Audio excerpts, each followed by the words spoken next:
Hello, Tirupati ദർശനത്തിന് പോകണ്ടേ? ഞാൻ റെഡി ആയിട്ടോ. വൈകിട്ട് 5 മണിക്കായിരുന്നു ടിക്കറ്റ് ഉണ്ടായിരുന്നത്. അതുകൊണ്ട് തന്നെ ഡേ ടൈം ഞങ്ങൾ ഫ്രീ ആയിരുന്നു. അപ്പോൾ ആദ്യം പോയത് ഇസ്കോൺ ടെമ്പിൾ കണ്ടാണ്. ഈ യാത്ര വളരെ രസകരമായിരുന്നു കേട്ടോ. ഇങ്ങനെ യാത്ര ചെയ്യാൻ ഞാൻ മുമ്പും യാത്ര ചെയ്തിട്ടുണ്ട്. എനിക്കിഷ്ടമാണ് അങ്ങനെയൊന്ന് യാത്ര ചെയ്യാൻ. ഇത് ഇസ്കോൺ ടെമ്പിൾ എന്ന് പറഞ്ഞാൽ international society for Krishna consciousness, കൃഷ്ണഭക്തർക്കുള്ള ഒരു പ്രത്യേക അമ്പലമാണ്. അവർ കൃഷ്ണനെയാണ് പ്രധാന ദൈവമായിട്ട് ആരാധിക്കുന്നത്. ഞാൻ മുൻപ് മായാപ്പൂർ പോയപ്പോൾ അവിടുത്തെ ഇസ്കോൺ ടെമ്പിൾ നിങ്ങൾക്ക് കാണിച്ചു തന്നിട്ടില്ല. ഇത് തിരുപ്പതിയിലുള്ളതാണ്. ഞങ്ങൾ അവിടെ നിന്ന് പ്രസാദമൊക്കെ വാങ്ങി കഴിച്ചു. അവിടെ ഒരു ഓഡിറ്റോറിയം ഇങ്ങനെ സെറ്റ് ചെയ്തിട്ടുണ്ട്, എക്സിബിഷൻ ഹാള്. കൃഷ്ണൻ്റെ പല അവതാരങ്ങളുടെയും രൂപങ്ങൾ ഇങ്ങനെ ഉണ്ടാക്കി വെച്ചിട്ടുണ്ട്. ലൈറ്റും ആംബിയൻസും എല്ലാം ഭയങ്കര രസമായിരുന്നു. കാമായിട്ടുള്ള ഒരു അറ്റ്മോസ്ഫിയർ ആയിരുന്നു അവിടെ. ഒരു ബഹളങ്ങളും ഇല്ല കേട്ടോ. നമുക്ക് ശാന്തമായിട്ട് അതിനുള്ളിലിരിക്കാം, പ്രാർത്ഥിക്കാം, അങ്ങനെയുള്ളൊരിത്. ഇടയ്ക്ക് നിങ്ങൾക്ക് ഏതെങ്കിലും ഇസ്കോൺ ടെമ്പിൾ കാണുന്ന അവസരം കിട്ടുകയാണെങ്കിൽ ഒരിക്കലെങ്കിലും പോയി കാണണം. കൃഷ്ണ ഭഗവാനെ ആരാധിക്കുന്നവർക്ക് അത് ഒരു അനുഗ്രഹമായിട്ട് ഫീൽ ചെയ്യും. എനിക്ക് ഭയങ്കര ഇഷ്ടമാണ്. ഞാൻ നാട്ടിൽ വന്നാലും ഗുരുവായൂരൊക്കെ പോകാൻ ഭയങ്കര ഇഷ്ടമുള്ള ഒരാളാണ്. ഒരു കൃഷ്ണഭക്തിയാണെന്ന് തന്നെ പറയാം. അപ്പോൾ എന്നെ സംബന്ധിച്ച് ഭയങ്കര ഹാപ്പി മൊമെൻ്റ് ആയിരുന്നു അത്. ഈ ഒരു ഇത് കണ്ടോ, ജനനം മുതൽ മരണം വരെ എത്ര ചുരുങ്ങിയൊരു സമയം കൊണ്ടാണ് ഇങ്ങനൊരു കാര്യം അവർ അവതരിപ്പിച്ചിരിക്കുന്നത്. സത്യമാണല്ലോ, ഈ ചുരുങ്ങിയ സമയം കൊണ്ട് ജീവിതം ആസ്വദിക്കുക, ഓരോ നിമിഷവും എൻജോയ് ചെയ്യുക, അത്രയേ ഉള്ളൂ. അപ്പോൾ ഇസ്കോൺ ടെമ്പിള് ഒരു 10 മിനിറ്റോളം ജസ്റ്റ് കാണാനുള്ളൊരു എക്സിബിഷൻ ഹാളാണത്. അവിടെയൊക്കെ ഞങ്ങൾ നടന്ന് കണ്ടു. ഇത് നന്നായിട്ടാണ്, എത്ര ഭംഗിയിലാണെന്നറിയോ അവർ ഓരോ സ്കൾപ്ചേഴ്സും ഉണ്ടാക്കി വെച്ചിരിക്കുന്നത്. രുക്മിണി സ്വയംവരത്തിൻ്റെ ഒരു ഫോട്ടോ, ആ ഒരു ചിത്രം, പെയിൻറ്റിങ്സ് എനിക്ക് ഭയങ്കര ഇഷ്ടമാണ്. ഞാൻ മുമ്പേ പറഞ്ഞിട്ടുണ്ടല്ലോ, അതൊക്കെ ഭയങ്കര ഇഷ്ടമായിരുന്നു. അത് കഴിഞ്ഞ് ഞങ്ങൾ നേരെ പോയത് ഇത് കപില തീർത്ഥം ടെമ്പിളാണ്. കപില തീർത്ഥം എന്ന് പറഞ്ഞാൽ ഒരു വലിയൊരു വാട്ടർഫോളാണ്. അതിൻ്റെ മുകളിൽ ശിവഭഗവാന്റെ ഒരു പ്രതിമയുണ്ട്. അതുവഴിയാണ് ആ വാട്ടർഫോൾ വരുന്നത്.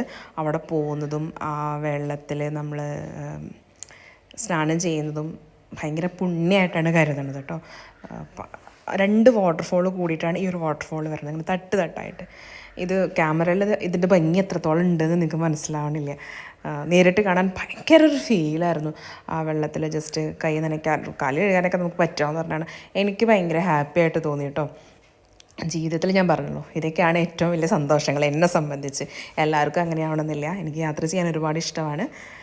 ദൈവത്തിൻ്റെ അനുഗ്രഹം കൊണ്ട് കുറേയൊക്കെ പറ്റുന്നുണ്ട്. അത് കഴിഞ്ഞ് ഞങ്ങൾ നേരെ പോയത് തിരുപ്പതി ഹിൽസിലാണ്. തിരുപ്പതി എന്ന് പറഞ്ഞാൽ 7 മലകൾ ഇതുപോലെയുണ്ട്. അതിലൊന്നാണ് തിരുപ്പതി. എല്ലാ സ്ഥലങ്ങളിലും പോകാൻ നമുക്ക് ഒരു ദിവസം കൊണ്ടൊന്നും തിരുപ്പതി എല്ലാ ടെമ്പിളും നമ്മൾ വിസിറ്റ് ചെയ്ത് കഴിയില്ല. ഒരു 3 ദിവസമെങ്കിലും മിനിമം വേണ്ടി വരും. പോകുന്ന വഴിക്ക് നമ്മൾ അവിടുത്തെ സ്റ്റേറ്റ് ബസ്സിലാണ് പോയത്. സെക്യൂരിറ്റി ചെക്കിങ്ങിലുണ്ടെന്ന് വഴിയെന്ന് പറഞ്ഞു കഴിഞ്ഞാൽ എന്ത് ഭംഗിയായിരുന്നു എന്ന് പറയാം. ആ റൂട്ട് അത് നിങ്ങൾ പോയി തന്നെ കാണണം. ഭയങ്കര ഒരു പീസ്ഫുൾ യാത്രയായിരുന്നു. ഒരു ബഹളങ്ങളൊന്നുമില്ല. പ്ലാസ്റ്റിക് നിരോധിത മേഖലയാണ് കേട്ടോ. ഭയങ്കര ചെക്കിങ് ഉണ്ട്, പല ഭാഗത്തായിട്ടും പല ചെക്കിങ് എല്ലാം ഉണ്ട്. ഒരുപാട് ഷോപ്സ് എല്ലാം ഉണ്ട്. അവിടെ ചെന്നപ്പോൾ ഒരു ഉച്ചയായി, നല്ല വിശപ്പുണ്ടായിരുന്നു. ആന്ധ്ര സ്റ്റൈലിലൊരു മീല്, കൊൽക്കത്തയിൽ ഇങ്ങനെ മീല് കിട്ടാത്തതുകൊണ്ടാണെന്നറിയില്ല, ഭയങ്കര വിശപ്പായിരുന്നു. ഭയങ്കര ടേസ്റ്റി ആയിട്ട് തോന്നി ആ ഫുഡ്. അത് കഴിഞ്ഞ് ഞങ്ങൾ ചെരുപ്പെല്ലാം നമ്മൾ പുറത്ത് അഴിച്ചിട്ട് വേണം പോവാൻ. അതെല്ലാം ഡെപ്പോസിറ്റ് ചെയ്തും പിന്നെ തലമുണ്ടനം ചെയ്യുന്നതും പണം കാണിക്കാനായിട്ട് ഇടുന്നതാണ് അവിടുത്തെ പ്രധാന വഴിപാട്. അപ്പോൾ എൻ്റെ ഫ്രണ്ട്സ് ഉണ്ടായിരുന്നു, അവർക്ക് ഫാമിലിയായിട്ട് തല മുട്ടയടിക്കാനുണ്ടായിരുന്നു. അവരെ വഴിപാടൊക്കെ കഴിഞ്ഞ് ഞങ്ങൾ നേരെ അമ്പലത്തിൽ പോകാൻ വേണ്ടി വന്നു. അവിടെ ആ ഒരു ജംഗ്ഷനുണ്ട്. അവിടെ നമുക്ക് ബസ്സിന് വേണമെങ്കിൽ പോവാം, അല്ലെങ്കിൽ നമുക്ക് കാർ ബുക്ക് ചെയ്തിട്ട് പോകും. ഞങ്ങൾ പിന്നെ കാറിലാണ് പോയത്. അവിടെ ചെന്ന് ക്യൂ നിൽക്കണം. 5 മണിക്കത്തെ ദർശനത്തിന് നമ്മളൊരു 3 മണിയൊക്കെ ആകുമ്പോൾ ക്യൂ നിന്നാലാണ് എത്തുള്ളൂ കേട്ടോ. ഒരുപാട് ദൂരം അതിൻ്റെ ഉള്ളിൽ നടക്കാനുണ്ട്. നമ്മൾ സ്പെഷ്യൽ ടിക്കറ്റ് എടുത്തത് കൊണ്ട് തന്നെ ഒരു 7 മണിക്കൂർ കൊണ്ട് ദർശനം കിട്ടിയെന്ന് വേണം പറയാം. ഒരുപാട് സ്ഥലത്ത് സെക്യൂരിറ്റി ചെക്കിങ് എല്ലാം ഉണ്ട്. നമ്മൾ ബാഗിൽ ഫോണെല്ലാം അവിടെ സബ്മിറ്റ് ചെയ്യണം. കുറച്ച് ദൂരമൊക്കെ നമുക്ക് ഫോണും കൊണ്ട് നടക്കാം. അത് കഴിഞ്ഞ് വീഡിയോസ് ഒന്നും എടുക്കാൻ പറ്റില്ല. അവർ ബാഗെല്ലാം ചെക്ക് ചെയ്യും. പ്ലാസ്റ്റിക്സ് ഒന്നും ഉണ്ടാവാൻ പാടില്ല ബാഗിൽ. വിഷ്ണു ഭഗവാൻ ലക്ഷ്മി സമേതനായിട്ടാണ് ഇവിടെ പ്രതിഷ്ഠ. ഇവിടെ ദർശനം ചെയ്യുന്നത് ഐശ്വര്യത്തിനും സമ്പൽ സമൃദ്ധിക്കും നല്ലതായിട്ട് കരുതപ്പെടുന്നു. പിന്നെ അവിടെ നിന്ന് കിട്ടുന്നൊരു ഫീല് അതെനിക്ക് പറഞ്ഞറിയിക്കാൻ പറ്റില്ല. സത്യം പറഞ്ഞാൽ കണ്ണ് നിറഞ്ഞു പോയി ഭഗവാനെ കണ്ടപ്പോൾ. എല്ലാവർക്കും അങ്ങനെയാണെന്ന് അറിയില്ല, പക്ഷെ എനിക്ക് അങ്ങനെയാണ് ഫീൽ ചെയ്തത്. തിരക്കൊക്കെ കഴിഞ്ഞ് ഇറങ്ങിയപ്പോഴേക്കും നല്ല ക്ഷീണമായി. അവിടെ നിന്ന് ലഡു എല്ലാം വാങ്ങിയിട്ടാണ് ഞങ്ങൾ പോകുന്നത്. ഒരുപാട് പേര് വന്ന് നിൽക്കുന്നുണ്ട്. നമ്മൾ ക്യൂവിൽ നിന്നിട്ട് വേണം പോവാൻ. ബുക്ക് ചെയ്യാതെ പോയി കഴിഞ്ഞാൽ ഒരു ദിവസം എന്തായാലും എടുക്കും ദർശനം കഴിഞ്ഞ് വരാൻ. തിരക്കിൽപ്പെട്ട് എൻ്റെ ധാവണിക്ക് ഒരു വിധമായി. പക്ഷെ അതൊന്നും ഞങ്ങൾക്ക് കാര്യമല്ലായിരുന്നു കേട്ടോ. ഞങ്ങളതൊക്കെ കഴിഞ്ഞ് തിരിച്ച് ഞങ്ങൾക്ക് വീണ്ടും ചെന്നൈയിൽ വരണമായിരുന്നു. ചെന്നൈയിൽ നിന്ന് നാട്ടിലേക്കായിരുന്നു യാത്ര. ട്രെയിനിലാണ് വീണ്ടും ചെന്നൈ വരെ വന്നത്. ചെന്നൈ എന്തായാലും ഇറങ്ങി ഈവനിങ് ആയിരുന്നു ഞങ്ങളുടെ ട്രെയിൻ ഉണ്ടാകും. അപ്പോൾ ഡേ ടൈം ഞങ്ങൾ വിചാരിച്ചു ജസ്റ്റ് ഒരു ഷോപ്പിംഗ് ഒക്കെ ചെയ്യാമെന്ന്. ബാഗെല്ലാം അവിടെ റെയിൽവേ സ്റ്റേഷനിൽ ക്ലോക്ക് റൂമിൽ വെച്ചിട്ടാണ് ഞങ്ങൾ ചെന്നൈ ഒന്ന് എക്സ്പ്ലോർ ചെയ്യാൻ ഇറങ്ങിയത്. ജസ്റ്റ് ചെക്കിങ് എല്ലാം കഴിഞ്ഞ് ക്ലോക്ക് റൂമിൽ വെച്ചാൽ മതി. അത് കഴിഞ്ഞ് ഞങ്ങൾ പോയത് ചെന്നൈ ടി നഗറിലാണ്. ടി നഗറിൽ കുറച്ച് നേരമൊക്കെ ഷോപ്പിംഗ് ചെയ്തു. ഡ്രസ്സുകളെല്ലാം ഭയങ്കര വിലക്കുറവിന് കിട്ടുമായിരുന്നു. അങ്ങനെ ജസ്റ്റ് ടി നഗറിൽ പോയത്.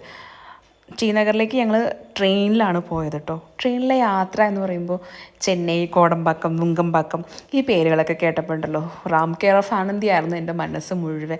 ആ നോവൽ നിങ്ങളെല്ലാവരും വായിച്ചിട്ടുണ്ടോ? വായിച്ചിട്ടില്ലെങ്കിൽ ഒരിക്കലെങ്കിലും വായിക്കണം കേട്ടോ. ഭയങ്കര ഒരു ഫീലായിരുന്നു. ട്രെയിനിൽ വരുന്ന ആൾക്കാർ ഇങ്ങനെ എനിക്ക് മല്ലിയനാണ് സത്യം പറഞ്ഞാൽ ഓർമ്മ വന്നത്. ആനന്ദിനേക്കാൾ മനസ്സിൽ പതിഞ്ഞൊരു രൂപമായിരുന്നു മല്ലി. ആ മല്ലീനെയും മനസ്സിൽ വെച്ചുകൊണ്ടാണ് ഫുള്ള് ചെന്നൈ ടി നഗറെല്ലാം കറങ്ങിയത്. ടി നഗർ ജസ്റ്റ് ഷോപ്പിംഗ് ഒക്കെ കഴിഞ്ഞ് ഞങ്ങൾ വിചാരിച്ചു എന്തായാലും ചെന്നൈ വരാന്തല്ലേ മെറീന ബീച്ചൊക്കെ ഒന്ന് കാണാമെന്ന്. ഞാൻ മുമ്പ് ഒരിക്കൽ പോയിട്ടുണ്ട് കോളേജിൽ പഠിക്കുന്ന ടൈമിൽ. വീണ്ടും ട്രെയിനിലാണ് മെറീന ബീച്ചിൽ പോയത്. തിരക്കുള്ളൊരു ബീച്ച് തന്നെയാണ്, പക്ഷേ നല്ല വേവ്സ് ഉണ്ടായിരുന്നു. അതുകൊണ്ട് തന്നെ ഒരുപാടങ്ങ് ഇറങ്ങാനൊന്നും പറ്റിയില്ല. ഞാൻ മുമ്പ് പോയ ആ ഒരു സത്യം പറഞ്ഞാൽ കോളേജിൽ പഠിക്കുന്ന ടൈം 2011, 12 ആ സമയത്താണ് പോയത്. ഒരുപാട് ടയേർഡായിരുന്നു കേട്ടോ എല്ലാവരും. 3-4 ദിവസമായില്ലേ ഈ യാത്രകളെല്ലാം തുടങ്ങിയിട്ട്. പക്ഷെ എന്നാലും ബീച്ച് എന്നും ഒരു വികാരമാണ്. ഞാൻ മുമ്പും പറഞ്ഞിട്ടുണ്ടല്ലോ, എത്ര വട്ടം കടൽ കാണാൻ അവസരം കിട്ടിയാലും ഞാൻ പോവും. ആ ഒരു അറ്റ്മോസ്ഫിയർ അത് തരുന്നൊരു ഫീല് വല്ലാത്തൊരു ഫീൽ തന്നെയാണ്. അതുകൊണ്ട് തന്നെ മറീന ബീച്ചിൽ പോയി. ഭയങ്കര കാറ്റായിരുന്നു. എൻ്റെ മുടിയൊക്കെ പറക്കുന്ന കണ്ടോ നിങ്ങൾ? അത്രയും കാറ്റ്. ഇത് ഒന്നാമത് ട്രാവലിങ്ങിൻ്റെ ആയിട്ട് ഫുള്ള് ഹെയർ എല്ലാം ഡാമേജ്ഡായി പൊട്ടി ഒരു പരുവായിട്ടുണ്ടായിരുന്നു. പക്ഷെ അതൊക്കെ നമ്മൾ ഈ കടൽ തീരത്ത് ചെല്ലുമ്പോഴും തിരയിൽ പതുക്കെ കളിക്കുമ്പോഴും കാല് പതുക്കെ നനയ്ക്കുമ്പോൾ നമ്മുടെ യാത്രാക്ഷീണവും ടെൻഷനും ബാക്കി എല്ലാം മറക്കും. ഭയങ്കര ഒരു ഫീലായിരുന്നു. അതുകൊണ്ട് ഞാൻ ഭയങ്കര എൻജോയ് ചെയ്തൊരു യാത്രയായിരുന്നു ഈ യാത്ര. ഫ്രണ്ട്സ് എല്ലാവരും ഉണ്ടായിരുന്നു. കുറേ നേരം ബീച്ചിലെല്ലാം കളിച്ച് അത് കഴിഞ്ഞ് ഞങ്ങൾക്ക് ഒരുപാട് നേരം അവിടെ നിൽക്കാനുള്ള ടൈം ഉണ്ടായിരുന്നില്ല. ഇത് നമ്മുടെ കരുണാനിധി, തമിഴ്നാട് മുഖ്യമന്ത്രി ഉണ്ടായിരുന്നില്ലേ അവർ, പിന്നെ MGR, ജയലളിത, അവരുടെയൊക്കെ ശവകുടീരങ്ങളായിരുന്നു. ഉള്ളിൽ കയറി കാണാനുള്ള ടൈം ഉണ്ടായിരുന്നില്ല. ഞങ്ങൾക്ക് തിരിച്ച് നാട്ടിലേക്കുള്ള ട്രെയിൻ ഒരു 7 മണിയോടുകൂടി ആയിരുന്നു. ഞങ്ങൾക്ക് തിരിച്ച് ചെന്നൈ റെയിൽവേ സ്റ്റേഷനിൽ എത്താനായിരുന്നു. അതുകൊണ്ട് തന്നെ ജസ്റ്റ് അതിൻ്റെ ഫ്രണ്ടിൽ കൂടെയൊക്കെ നടന്ന് ബീച്ചൊക്കെ എക്സ്പ്ലോർ ചെയ്ത് ഇങ്ങനെ കാണാനേ പറ്റുള്ളൂ. ഉള്ളിൽ കയറി കാണാനുള്ളൊരു ടൈം ഉണ്ടായിരുന്നില്ല. ഇല്ലെങ്കിൽ നാട്ടിൽ നമ്മുടെ അമ്മുക്കുട്ടി വെയിറ്റിംഗ് ആണേ. അപ്പം ഞങ്ങൾ വരുന്ന വഴിക്ക് ഇങ്ങനെ നമ്മുടെ ചെസ് ചാമ്പ്യൻ ഉണ്ടായിരുന്നില്ലേ, അവർക്ക് സ്വീകരണം ഉണ്ടായിരുന്നു.